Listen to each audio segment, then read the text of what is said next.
Thank you for joining us. I'm Ari Schwartz. I am the coordinator of the Cybersecurity Coalition, and today we're hosting a webinar on government cybersecurity, funding and best practices at the local and the state level. Without further ado, I'd like to get into, before we go to our panel, I'd like to have our keynote, who's Representative John Katko, who represents the 24th Congressional District, join us. He's actually calling in from his car today. Let me give you some background on him and why we thought he would be a great speaker for today. Representative Katko is well known for his work to improve the nation's cybersecurity capabilities, including supporting various measures to aid state and local entities. Notably, the congressman serves on the House Homeland Security Committee as ranking member of the Cybersecurity Infrastructure Protection and Innovation Subcommittee. He also serves on the House Committee on Transportation and Infrastructure. Furthermore, he authored 2 of the measures that were championed by the recently released Cyberspace Solarium Commission report that the coalition has generally been supportive of many of their recommendations, including those 2. We are really incredibly grateful to have the Congressman add to the discussion today, and we thank him for sharing his time. Congressman? Hello, everybody out there. Thank you so much for allowing me to come and speak to you all. I'm happy to do so. As luck would have it, we got called to Washington, and there's no flights from Syracuse. There's usually 4 a day, so I'm in the midst of driving down there to make some meetings this evening and then vote tomorrow on a couple of bills before we wrap it up for the weekend. So sorry I'm calling you from a car, but it is what it is. I hope you can hear me okay. Yes, we can hear you just fine. Thank you. Yeah, great. Let me just set the table for a few minutes. I was a 20-year federal organized crime prosecutor, and so before I came to Congress, and so I did all manners of electronic surveillances and sophisticated investigations. So it's natural I came to Congress. I want to get on Homeland Security. And for 4 years, I was chair of the subcommittee that oversaw TSA in the airports, and I realized that they needed a lot of work, so we did a lot of things to change the way they operate. But it became clear to me that the preeminent issue for Homeland Security and for this country, as far as vulnerability goes, is our cybersecurity, or lack thereof. Everything from insecure networks and people not having good cyber hygiene to a lack of quantum computing and hoping and praying that one of our foreign adversaries don't get it first are at the top of my list of concerns. And so I've done a lot in this area to try and pay attention to it. We've been very active. It's a little more difficult when you're in the minority in Congress. The Democrats control the House now, unlike the first 4 years I was there. So it's a little more difficult, but we've still been managing to get a lot done. And you mentioned the Cyber Solarium. That has been a huge project for many people. And I'm teaming up and speaking closely with Congressman Langevin on cyber solarium issues that are related to Homeland Security. And you all know there's a raft of them. And it has become evident lately, I think as far as election security goes, cybersecurity is at the forefront, particularly now since a lot of these election districts across our great country are in midstream, mid-sentence, mid-phrase, if you will, profoundly changing the way they're going to do their elections. And they're not really anticipating the vulnerabilities that come with it. So we're very concerned about that.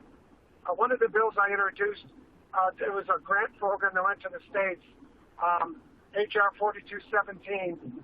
That was kind of swept into a bill, which I'm happy, swept into Chairman Richmond's bill, HR 5823. My bill provides a grant program to the states, but just for cyber maintenance and cyber security in general. But it also directs CISA to have a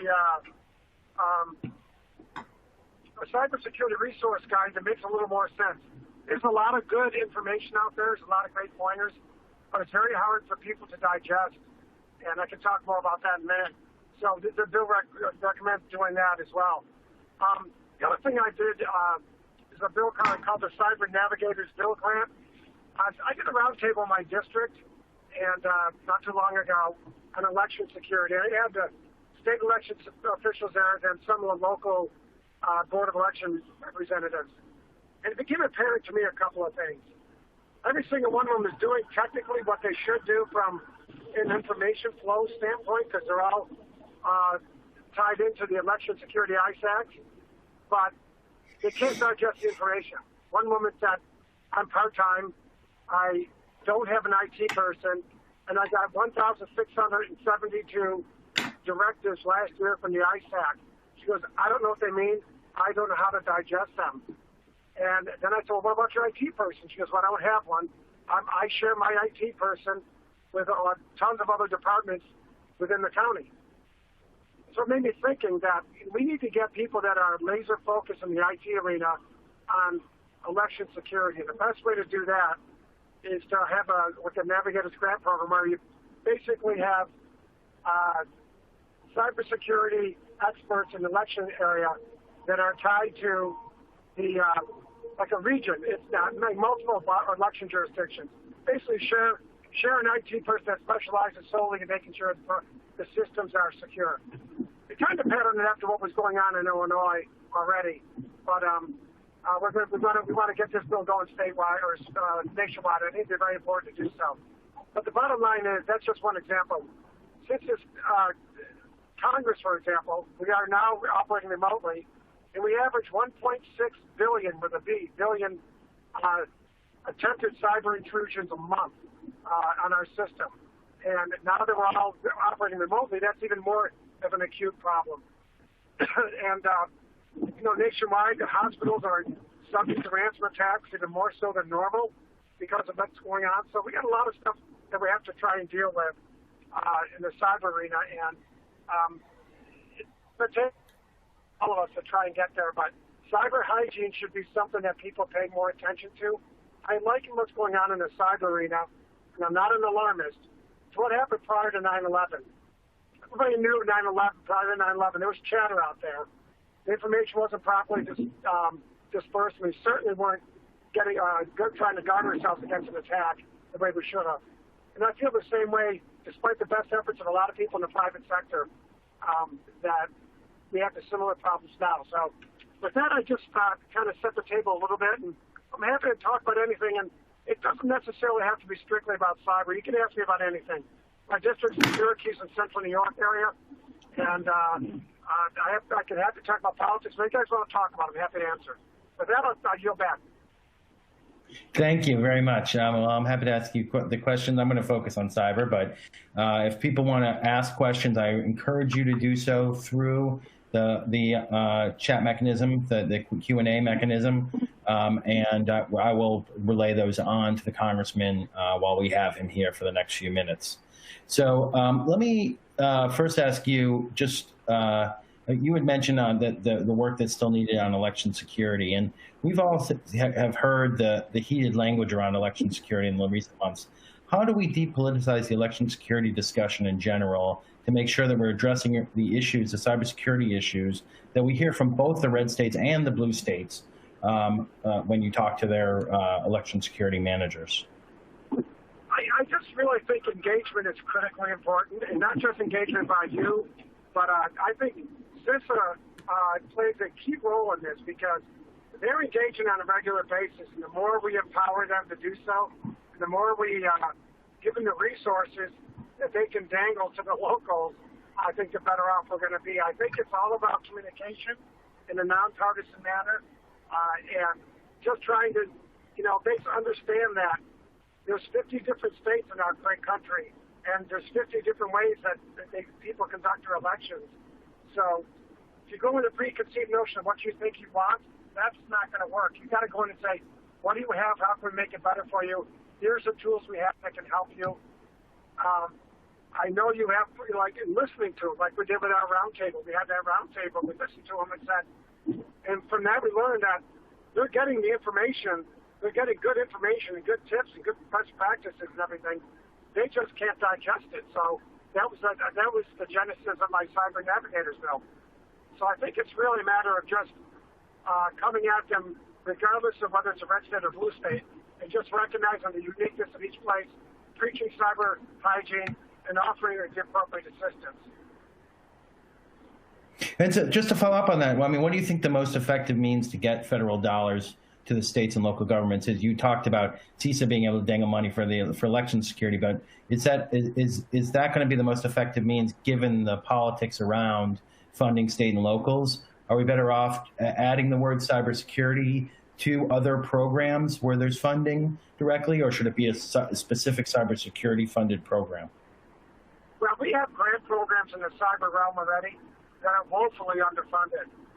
And the EAC, the Election Advisory Committee, is woefully understaffed and underfunded.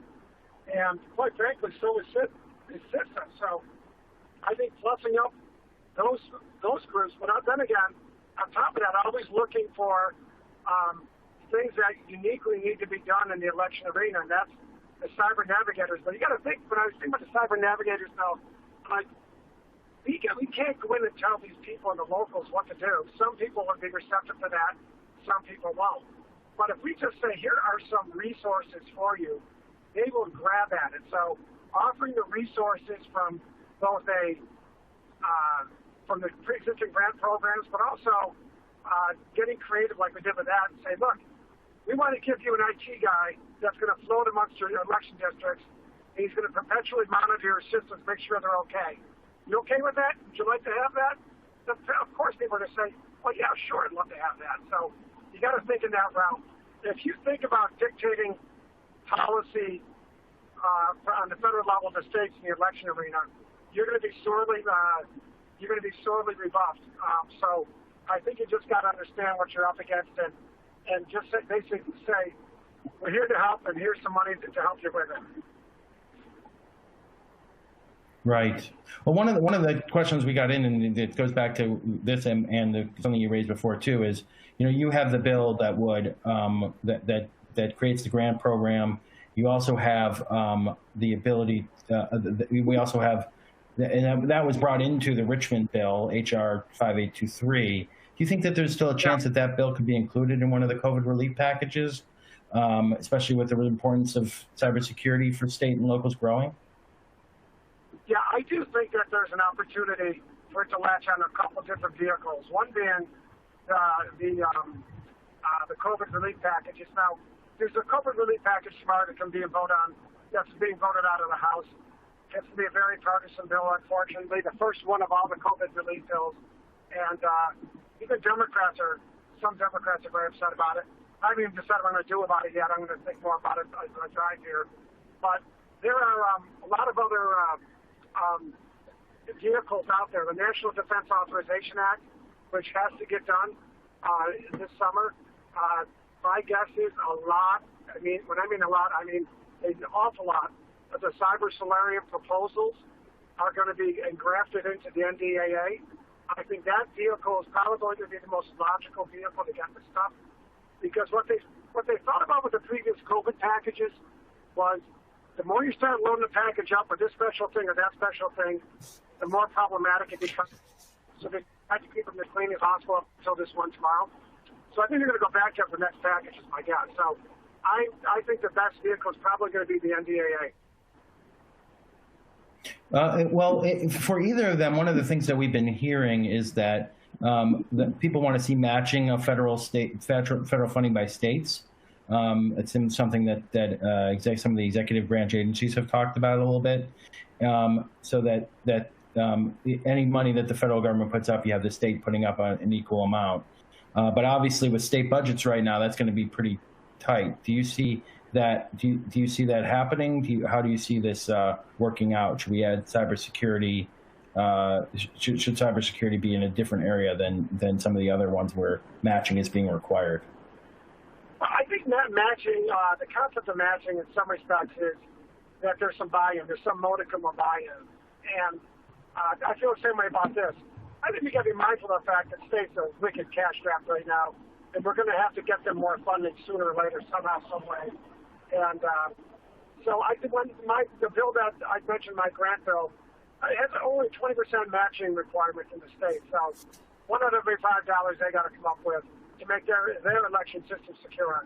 I don't think that's a bad requirement, and I don't think that's too heavy a lift, given especially the alternative, because if they get, the cost of a bad hack into their system is incalculable. So, and again, I'm flexible for a year or so. If it's really bad in the states and we don't give them we're not able to get involved in money which we hope to, then be flexible with it. But right now, I think having a matching thing and continuing matching programs is really important. Like in the highway fund, we give generally 80% of the money for highway construction projects in the U.S.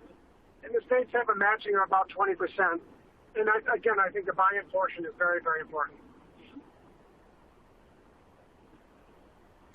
Well, Representative Katko, thank you so much for your time. We told you we would be done at 3:20. We're getting you done just before that, so I don't want to put you over and take up more of your time while you drive. I'm sure you have other calls to make, and we want to make sure you get there safely, get back here in Washington safely as well. So thank you again so much for your leadership.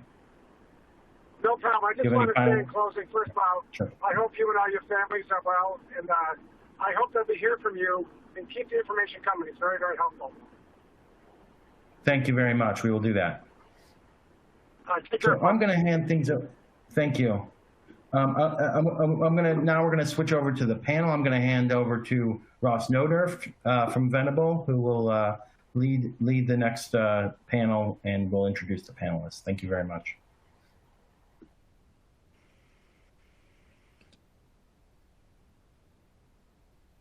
Thank you very much, Ari.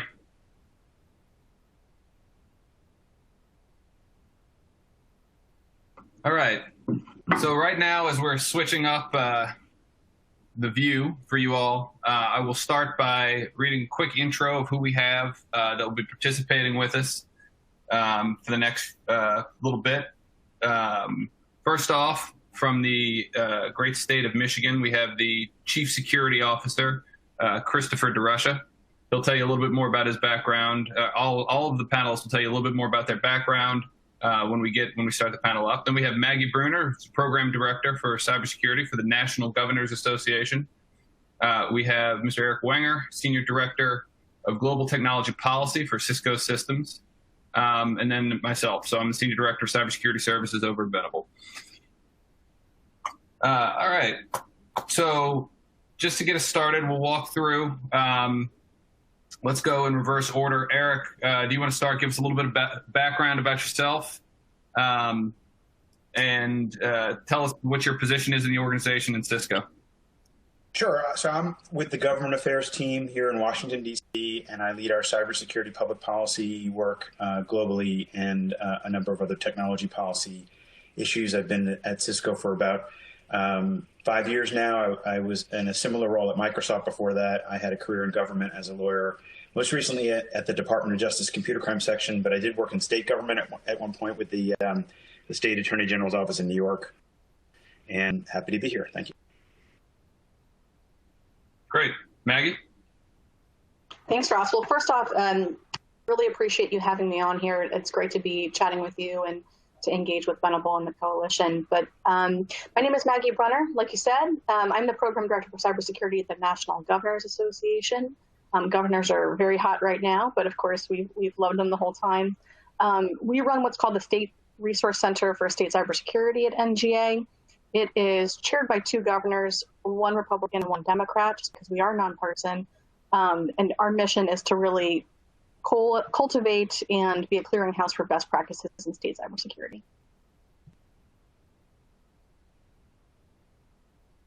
Great, thank you. And then try it out, Chris DeRusha, if you're on, if you could give us a little bit of background about where you're at in your organization and a quick intro as well. Hey, Ross. Yeah, thanks. This is Chris. I was having some issues with the webcam, so I'm just going to be joining audio here. So my name is Chris DeRusha. I'm the Chief Security Officer for the state of Michigan. I have both cybersecurity and some physical security responsibilities under me. Just a quick kind of overview, the state of Michigan's a centralized IT, so I'm really the CISO for the entire state, about 55,000 people and 20 agencies. Thanks. All right, so let's jump right into it. We heard from Representative Katko. There's a lot of interesting information. He talked about some of the pieces of legislation he's working on right now. He talked about some of the other avenues that we could possibly get that legislation moving on, some of the other vehicles. But it's good, I think, to set the scene of what we're at right now. So I want to start, Eric, with you and just kind of give us an understanding from Cisco's point of view of what you're seeing right now in kind of a post-COVID world from a broad cybersecurity standpoint, and then we'll dive in more into the state level.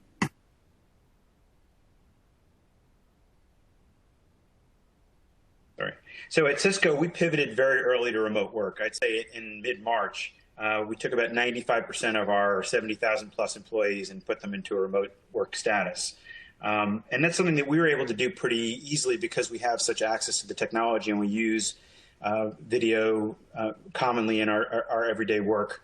We actually had so many people that were working remotely that we've sent skeleton teams through our headquarters and other facilities to pull the video endpoint units, clean them up, and then deliver them to healthcare facilities. But that mode of operation obviously is less familiar in a lot of other places, including in state governments. Just to give you, though, a little context on the change in the way the network is working, our CEO yesterday just said that we've seen a 3-time in WebEx, our collaboration platform, since February. And at that point, we were already the largest video collaboration platform globally.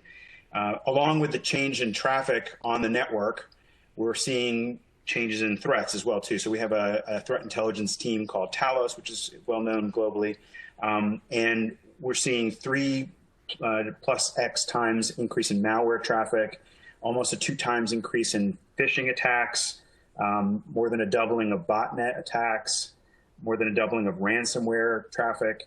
And you also see trends where some of these attacks are specifically targeting things related to the virus or the research around the virus, coronavirus, stimulus. So a lot of people are getting online and trying to figure out how they keep their businesses running and have to do research about what loan and grant programs are available. And these all provide opportunities for attackers who are trying to take advantage of the situation, sadly.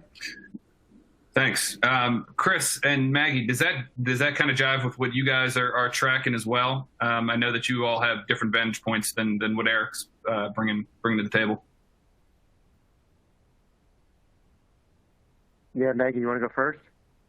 Yeah, sure. I mean, I think, cybersecurity is a huge challenge at the state level, and it's always been. Of course, the topic today is funding. So I think what we see at the state level is it's really hard to ascertain what the state investment is because there are not a lot of states like Chris that are centralized and therefore not a lot of individualized budget line items in cybersecurity. So, we know that cybersecurity has been a challenge at the state and local level for a long time.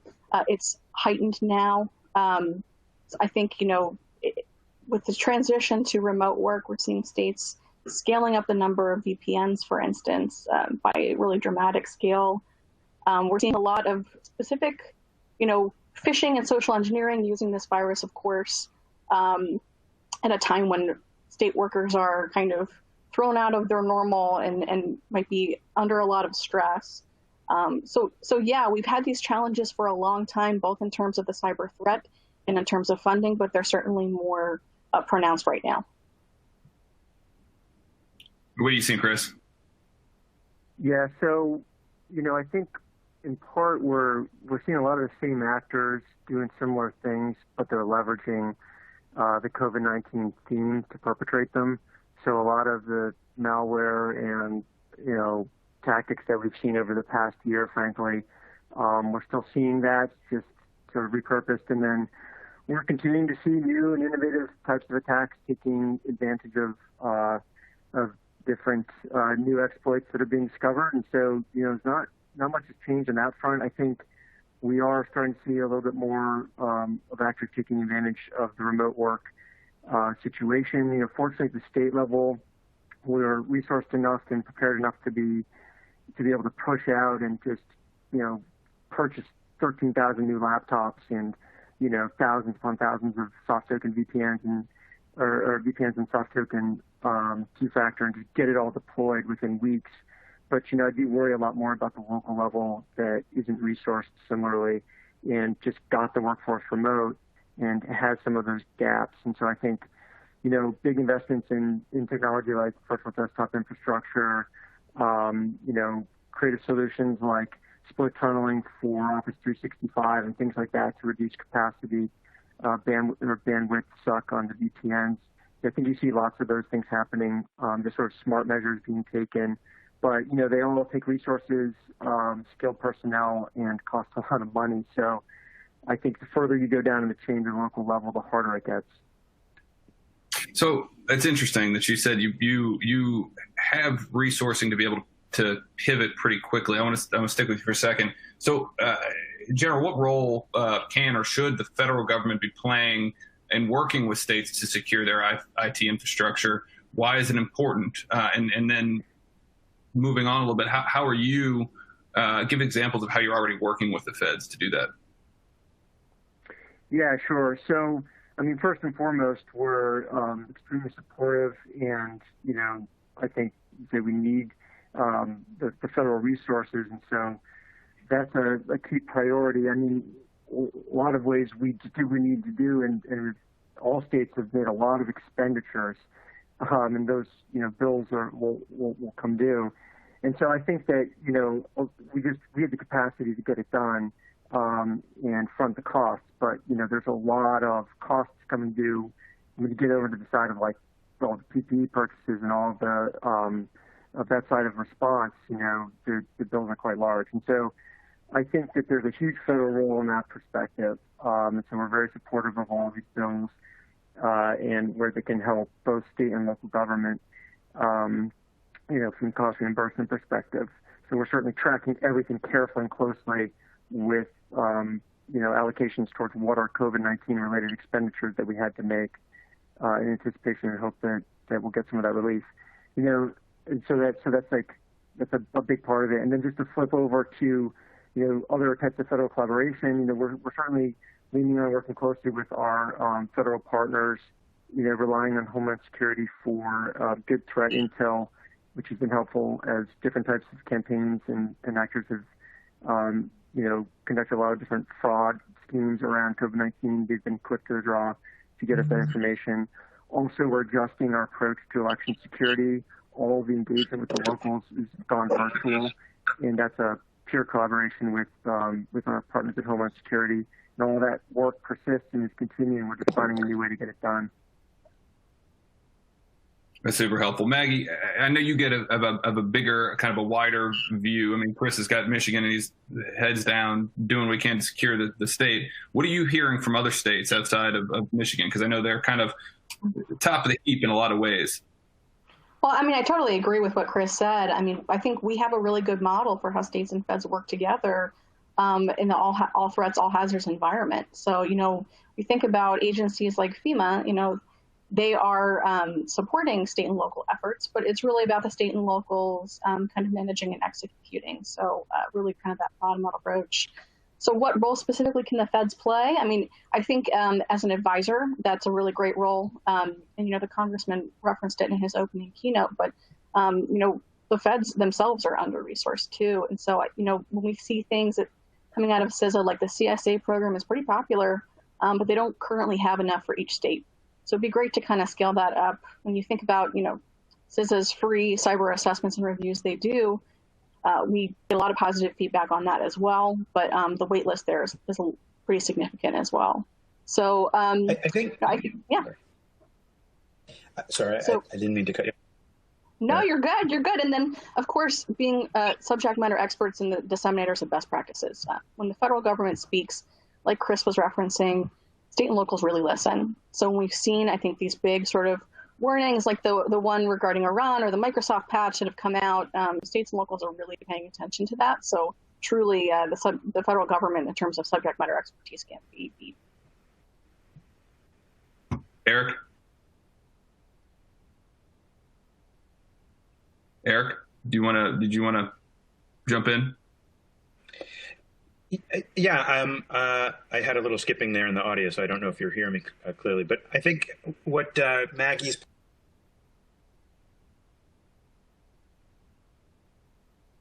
work can really only be done through the state and local governments. And elections, as Representative Katko pointed out, is a great example of that.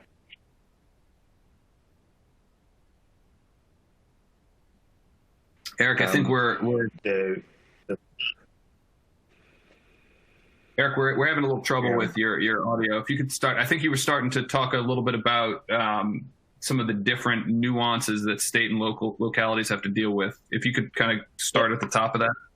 Okay. What Maggie was pointing out, a lot of federal priorities are executed through the state and local governments. So as Representative Katko pointed out in his remarks about elections and election security, that the work has to be done on the ground in the local governments where the elections are actually conducted.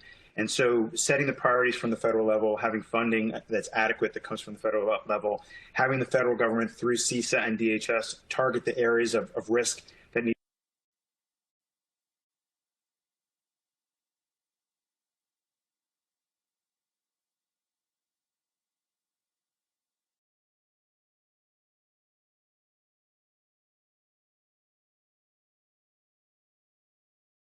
to be addressed. Makes perfect sense, but the work has to be done on the ground and really can only be done effectively by the state and local governments, who are doing an amazing job of pivoting and adapting in this rapidly changing environment. Their unemployment systems were not constructed for the volumes that we're seeing right now, right? So they're pulling things together with the resources that are available. And one of the things we really need to do is to figure out ways we can get guidance to them, and then also adequate resources so they can get their work done, not only in the face of the increased demand, but also in face of the increase we were describing earlier. I think that's a very important point.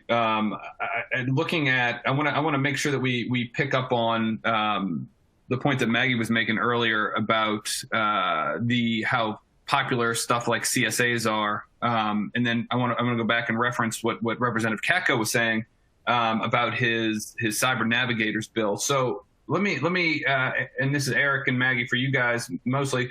There are proposals out there for additional funding to states and COVID relief bills. There are additional to include cyber navigators. What is the likelihood, in your opinions, of any of those passing with either the emergency funding bills or, like Senator Representative Katko referenced, with the NDAA?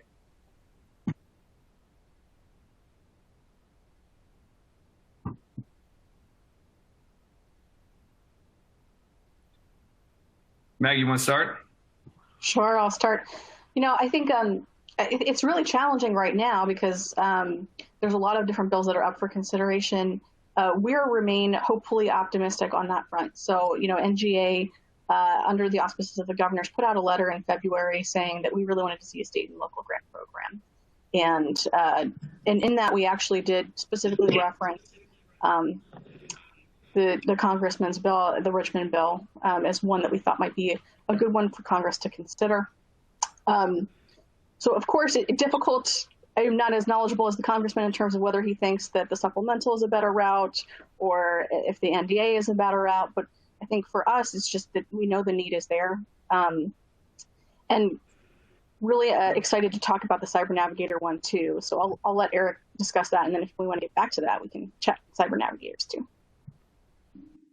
Great. So, I think that the National Defense Authorization Act is a likely target for this type of legislation, only because it is the bill that moves every year and has for the last, I think it's 55 years or something like that. It's more than 50 years. And so it does make a lot of sense to take something that must pass and address it in legislation that's going to be taken up. But, largely we leave it to Congress to decide what the vehicles are. We just want to make sure that we're all working together to establish what we think are the priority areas that need to be addressed, and then allow them to, pick the right vehicles to get that done. So, staying with you, what did you think of the Cyber Navigators legislation? Just a real quick recap for the audience. It's a grant funding program that goes to pay what are referred to as cyber navigators, which are to help shore up election security. These would be folks within the states that would go out to localities and municipalities to do similar to CSA work, to do risk assessments, to work with the election officials in those localities to make sure everything is being done correctly, being done in alignment with state standards for election security, et cetera. So, Maggie, what are your thoughts on the bill? Yeah, I mean, we've been chatting with Illinois about their program that kind of grew up from there for a long time and have identified it as a promising practice. So I think for us, we really try to preach, especially in things like election security, which are quite complicated, using a whole of state approach. And so one of the things I really love about the Illinois program that they grew there is that it comes out of the IT office. And so the CISO there has really kind of been spearheading this in cooperation with the State Board of Elections, of course. But what it does is for those folks who are those local election officials, which in some states it's just by county, in some states you can have thousands and thousands of folks administering it, just kind of depending on how decentralized they are, is it does provide them with sort of a person who can really message cyber risk in a very non-technical way, so that folks who are not technical can kind of understand the risk that they have and walk them through a plan to address it. And so I think it's a fantastic program. We've seen it kind of explode and reach to other states, but it is going to be difficult, I think, if there's not proper funding to roll that out to the point where a liaison responsible for thousands and thousands of clients, in essence. So I think it's really fantastic. We've identified something that in the laboratory democracies in the states we've figured out is working on the ground, and are kind of trying to scale that up with some federal funding. So when we've talked to them, the metrics they talk about in terms of, hey, is this working? They haven't conducted a full academic evaluation yet, but we do know that the locals there are signing up. So every single state election clerk is on board at this point. They have given us really positive feedback on the program, and then they've also sort of incidentally seen an increase in threat reporting coming up from the locals to the state, which is great. One of the issues around elections, I think, that's often underappreciated is how many different moving parts there are. So we often think about the polling places and the machines themselves, but there are a whole bunch of other systems that all have to tie into them. So you have the DMV systems that are feeding the voter rolls, the protection of the voter rolls in the Secretary of State systems, the conveying of the information from there to the local polling places, the tallying of the counts from the machines, and then relaying back the results. And so even if we were to have completely paper-based voting, you would still have a lot of computing that is involved in the system at some point. And I think as Maggie pointed out really well, that sharing, learning about the best practices for that, there are things about each of these systems that vary by locality and by state, but there are certainly enough common elements that it makes sense to have experts that are available, and then with some sort of matching program, as the Congressman described, to incentivize the adoption of these best practices. It seems like an exciting model to me. Chris, turning to you, how does in practicality, how does it work in the state of Michigan? I mean, do you see money flowing in through the Cyber Navigators program being able to? Yes, yeah, so still friction and whatnot that needs to be worked through. Yeah, you cut out the end there of my audio, at least, but I think I got the gist of it. Yeah, so basically, how it works in Michigan is, the Secretary of State, Bureau of Elections is in charge, and we have a coalition group though that works on the election security side of it. So I was appointed to Secretary Benson's Cybersecurity Commission, for example, and then we have monthly leadership meetings between state police because they have a sophisticated forensics and investigation capacity on the cyber side, with over 60, 70 personnel dedicated to that, which is very unlike most state police units. They're one of the most sophisticated, so we partner closely with state police. I grab security architects from my team with in-depth technical knowledge, and we sort of do what you all just described. It's just we could do more of it, right, if we had more support and help and it was more formalized. But we get out and we talk with them and we find out what kind of endpoint solutions, IDS, IPS, VPN. We learn about their election net reporting systems. Do they use HTTPS? Are they using .gov domains? What are their biggest needs? and we try to use that information to get smart tips and tricks on the common findings across and give those as implementation helpful user guides to get them further along, give them like a top 3 to do, for example. So I think, it's just partnering all the time here, and DHS we literally invite DHS into our state level monthly leadership meetings to be fully transparent because they're part of the team, and we fully trust each other and how we share sensitive information that we're sharing with one another. And so, that's how it's working here, and it works pretty well. Every state's a little bit different, but again, remember, a state like Michigan, you've got 83 counties and all of these subsections. So, that manifests into 1,600 independent local IT networks that all get administered differently, and about 3,000 folks who come into our qualified voter file registration system, and that you need to get like 2-factor on. So, it's a distributed problem here in Michigan, which makes it challenging. It takes a lot more effort. And so I would say any federal level effort that gives us more resources to take what we do on a small scale and expand it out, kind of like they've done in Illinois, is positive. Real quick reminder to the audience, please send in your questions. We're going to be turning to Q&A from the audience in a couple minutes. I have one more set of questions, and then we'll start taking some audience questions. So put them in, and we'll vet them and ask the panelists. I want to turn back to the funding, and Eric, we'll start with you. As the lawmakers are considering some of these grant programs, it's a similar question that Ari asked Representative Katko. Should the language guarantee that the state spend money on cybersecurity? Should we add it to existing grant programs? Should we invent a new grant program? And then should there be a state match? So Eric, I want to start with you and then go to Maggie. Well, I think that there's a letter that in draft has been circulating from a bunch of lawmakers, including Congressman Katko. And I think that they put it pretty well in there, which is essentially to highlight points that were raised in the Cybersecurity Solarium Commission report about the need for assessments to be done on the state level. And the key there, and I think you heard this from Chris as well too, is that there's a lot of variation both in the states and at the local levels about the particular needs that they're trying to fulfill, the risks that they're addressing, the resources that are available to them. So giving them a lot of flexibility about how to spend the money makes sense.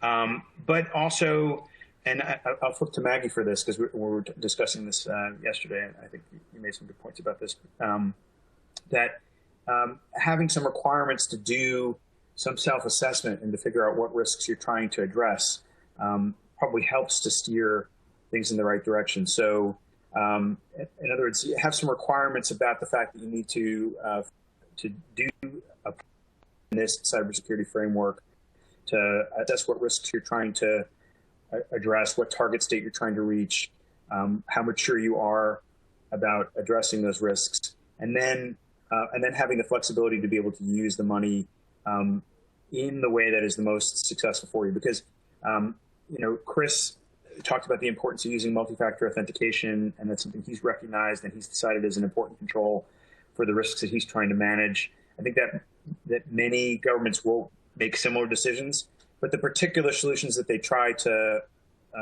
select will depend on the particular issues that they're trying to manage for.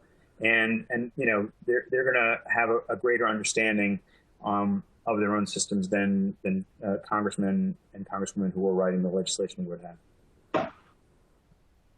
Yeah, I totally agree with that. We really need flexibility here. So I think, one of the questions that I get asked a lot is, what is the top spending need at the state level? And it's really hard to answer because everybody kind of looks different. So it might be in one state that they've conducted a risk assessment and determined that continuous diagnostic monitoring is their top need.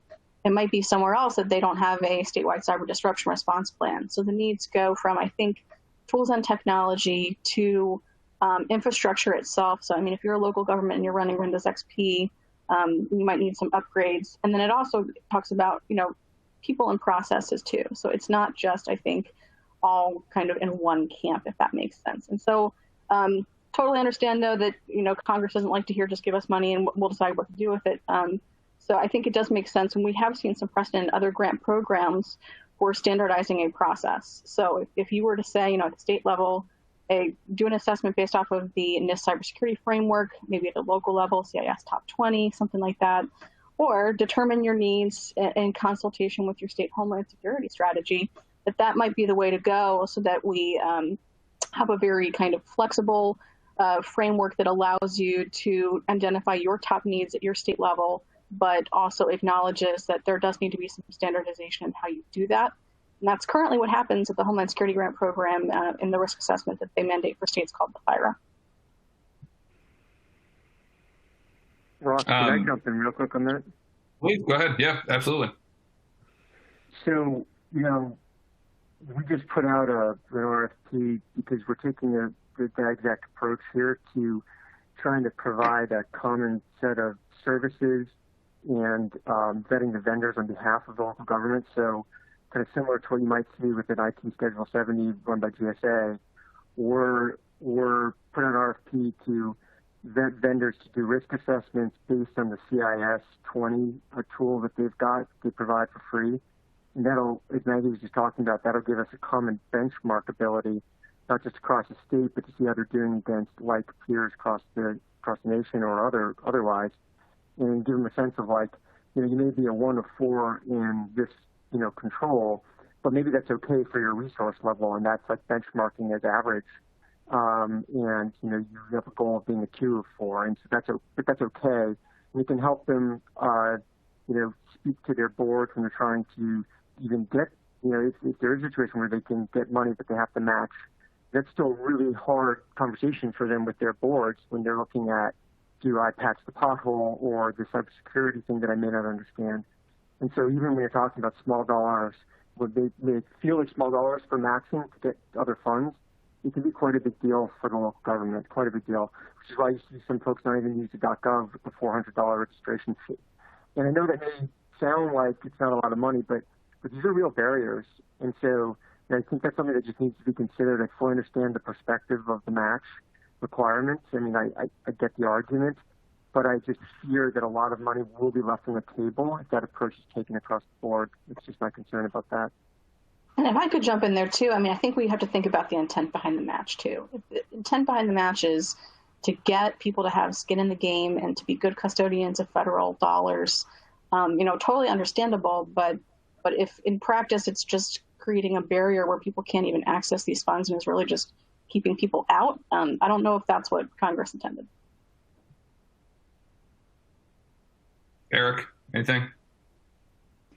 No, I was going to say that, I think one, the state and local governments are trying to work as creatively and flexibly as possible to address new needs and use cases. We saw an interesting story the other day, actually a project that Cisco's working on with Arizona libraries to extend Wi-Fi from the libraries to the public realm. And I don't want to create barriers to this, but we also have to recognize that there are that this new mode of operation, this new flexibility requires new ways to think about security too. And so if you have requirements that are too prescriptive about the steps that everybody must take, you're gonna lock the decision makers in. And so I think it's key to, as Maggie said, to have the requirements be focused on process, about assessing risk, and then make the funding available to address the risks that are identified, and that should be a successful formula. Thanks, guys. All right, so we're going to pivot. We've got a inbox full of questions, so we'll take as many of these as we can in the next 10 minutes or so. This first one is from the Franklin Square group, and it should be, I think, I know the answer to this one, so hopefully this will be a quick responses from each of you guys. We'll start with Eric. Some on the Hill have said that existing FEMA grants are sufficient for states to use for cybersecurity purposes. Is that true? And can those grants just be given more funding, or do we need new grants? And I know we talked a little bit about this, but I just want to make sure we cover it to get clarity. I think it's one thing to have a permitted use where money can be used for a purpose, and it sends a clear signal to the decision makers that this is where the money should be spent if you have money that says it's dedicated for security. All right, Maggie? Yeah, sure. So within those funds, about 4% at this juncture are used for cybersecurity. So, I mean, I think states would be happy to have cybersecurity funding sort of regardless of which pool. But the problem with HSGP specifically is that the funds have dwindled. At the same time, there have been more and more acceptable uses of it. So it's the same people, I think, looking at the same dwindling pot of funds. And so I think the position states are often in when it comes to those FEMA grant dollars as, well, we've spent years and years building up an urban search and rescue team or investing in new capabilities in our fusion center. And so, if we don't kind of have some kind of major plus up within that to really address cyber, you're going to be put in the position where they're making the impossible decision between, do I divest from something that has really been working at the state level just to bolster cybersecurity, and that's a really tough position to be in. Chris, anything you want to add? Well, I think it's just important to talk a little bit about, how the funds get distributed down. I mean, so these funds, through the current mechanism, go into the Homeland Security Advisor, and they get distributed, and they're the lead for that. And generally, they have some sort of committee of folks across the state, but that varies state to state. So basically, what you're doing is you sort of pit like public safety decisions against cybersecurity decisions when you get into these committee meetings and people are pitching their intended use for a portion of the funds, and you're making people decide between like life-saving vests, for example, for cops, and going and doing some cybersecurity training on critical controls. And maybe you have the people in the state sort of understand, well, yeah, but we've got to still do some of that critical control assessment, but maybe you don't. And so you're basically just saying, like, you're going to have 50 different answers to that under the current model. And so listen, I'm not being critical of the decisions that get made, but as Maggie said, that results in 4% of the funds going to cybersecurity. So if your intent is to get more percentage of the funds being spent to cybersecurity, you have to change something above the current structure at each state level. And so that's all I would say to provide some context for folks who may not sort of understand how that plays out. That's the real core issue. You're not really going to be able to change that. So then what can you change above it to funnel the money a little differently? If I could add something too that Chris just made me think of as well, for those pots of funds, 80% go down to the locals, which is great. There's a lot of needs at the local level. I think the problem people have identified for cybersecurity within that is that you're taking a small piece of pie and you're divvying it up like 100 different ways. And so by the time a slice comes down, it can basically buy you nothing in cybersecurity. Right now, the FEMA grants don't really incentivize locals to do any kind of economies of scale. So that's another problem, I think, specifically with that grant program. So I think what you heard from Chris and from Maggie is that if this is important, then it should be separately funded, and you shouldn't make people make trade-offs against public safety in order to be able to achieve the increases that we need in cybersecurity. All right, we're going to kind of pivot a little bit.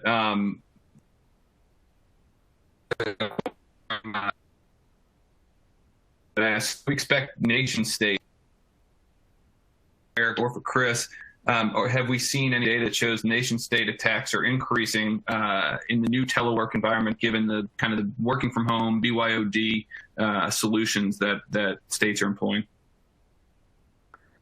Yeah, no, I mean, it's a very good question.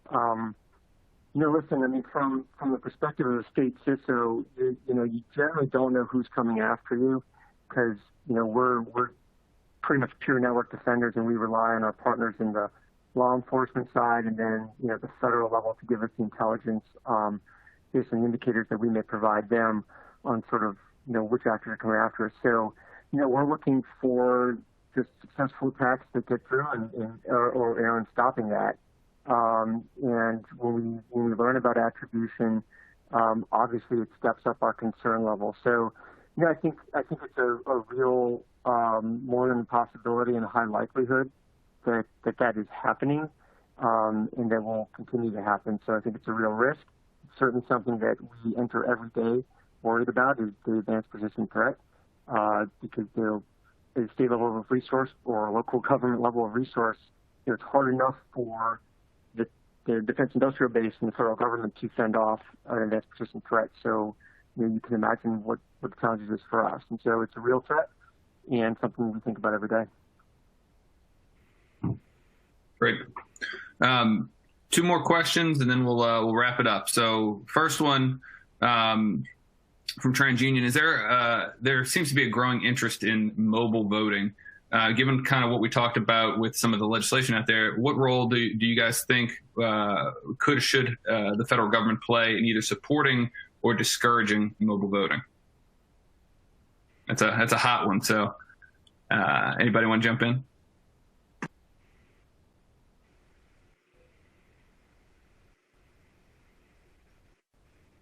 It's the nation's risk advisor. They have a role in just making people aware of what the risks are. And so, mobile voting may be a good option for that really small percent of people who are, for example, overseas in the military or something like that. But I think people really need to get all the information from the federal government so that they can make their own sort of assessment of the risk. Fair enough. Anything else to add? Yeah, look, I'll jump in cautiously here. Look, I think in general, as a nation, we've got to figure this out eventually. I think it's probably where, voting is headed at some future state. But I think that the technology behind it needs to be airtight before we go there. And so certainly, I think you see folks in my community with jobs like mine as a state CISO, watching it, looking at it, some of the technology behind it, certainly watching each other as folks dip a toe in and start that and seeing what they learn.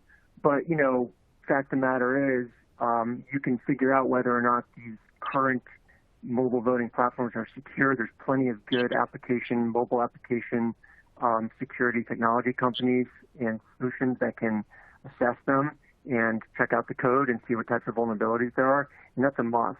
And if you have those and you can't address them, I have to say that, like as I said, there are risks to doing it because bad guys do that too. And, I think that for something as core to our nation as the integrity of the vote, I think you have to be really careful about doing it before the tech is ready. So, again, I think we're going to end up there. Just think it needs to be a cautious approach.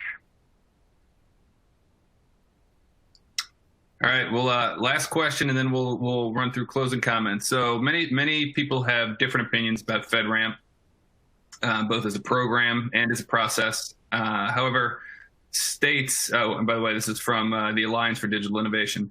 However, states still need some paradigm for securing cloud adoption. So, what metrics or standards, processes are states using to identify and assess opportunities to embrace secure clouds? And that's for Maggie, for Chris, and then Eric from your perspective as well. Yeah, I mean, Chris, you're the security professional, but I would say at the state level, I think it is certainly really helpful if they know something is FedRAMP certified. But Chris, I'll kick that over to you. Yeah, so FedRAMP certification actually means quite a lot to us because it saves us time. So, I mean, we do a pretty robust security review, security accreditation review on every single new application or system that goes live in our, in the state. And so, one of the things that we love to see is that it's a FedRAMP high or medium, depending on the data classification requirement, Gov Cloud, and if we see that, then we just know there's certain things that have been done. Now, it doesn't mean that all the work's been done because there's a lot of those are what we call hybrid controls. And that means that there's a shared responsibility between the cloud platform provider and then us as the client or whoever's intermediary is. And sometimes there's 3 parties and 3 roles. And you really got to make sure that you're getting that right because that's where a lot of, bad things happen in the cloud is really it's like misconfiguration or assumptions on access controls. And, people were assuming that somebody else was handling that a certain way and didn't go verify the implementation of the control appropriately. So, but again, it's a huge, huge piece for us to see that it's got the FedRAMP stamp. And we do request those packages and we look through them, right? But vast majority of the systems that we have, are FedRAMP certified for the cloud that we use. Yeah, I think Chris makes an important point about what I call compliance boundaries, so having understanding about what you're responsible for and what the vendor's going to be responsible for, so you don't end up with a sort of an illusion of shared responsibility and then having nobody be on point for a particular problem. But in these times where governments are adapting and trying to make do and to face sort of unprecedented amounts of demand for their services, they are looking to deal with vendors that they either have personal experience with and know to be trusted and have a priority on privacy and security, or they need some sort of a signal that will help them to make those kinds of decisions. And I think the FedRAMP program, even though it does require some changes over time, has been an important signal for buyers to understand what are the products that have gone through some sort of degree of vetting. And then, as Chris points out, there's still going to be shared responsibility that needs to be managed. Great. All right. I realize we are at time. So Maggie, if we could start with you and then go to Eric and then Chris, I'd love to hear any closing thoughts or anything you want to leave with the folks in the audience today about what we need to do regarding any aspects, cybersecurity funding, the way we defend states, what states are looking for. Floor is yours. Of course. Well, thank you for this. I really appreciate the opportunity to kind of share the state perspective, of course, along with one of our great state CISOs here. So I think at the end of the day, I guess my summary closing argument, Counselor, would be that, I think that there is a shared responsibility. States are custodians of federal data. And, regardless of how we define norms or what constitutes an act of war, I mean, I think that modern defense really does hinge on kind of those soft underbelly targets, and that includes states, but also really locals as well. So that's kind of been the biggest policy area of growth that we've seen, is states are really kind of stepping in and, with not a lot of funding, taking up the responsibility to help out their local counterparts. So we would, again, love to see federal funding so that states can really kind of ramp that up in a way that is sort of locally managed, locally executed, where we can take those best practices that are really created at the ground level and scale up. Thank you. Eric? Just in closing, I would again note that there are a number of federal priorities that can only be executed in state and local governments. They're facing a challenge that that really nobody could have seen coming in terms of demand for their services and a change in mode of operation that's required them to disperse and operate from remote locations. And that has changed the threat landscape in addition to the amount of demand. So there need to be more resources put into this.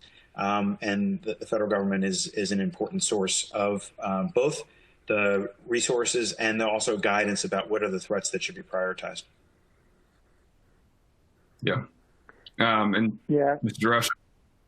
Yep. So, similar storyline. I mean, look, we're fighting two crises at the same time here at the state. One is the pandemic, which is ongoing, and then this financial crisis that, looks like it's going to be pretty serious for the next couple of years. And so, states are we're at hiring freezes, we're at spend freezes, we're doing temporary layoffs, 1 day a week. Staff is not going to be in the office, all sorts of other cuts. And then that's just state level, and you go down to the local government. Yet miraculously, we, are supporting 28,000 workers through VPN every day, and we've got everybody working within just a matter of weeks.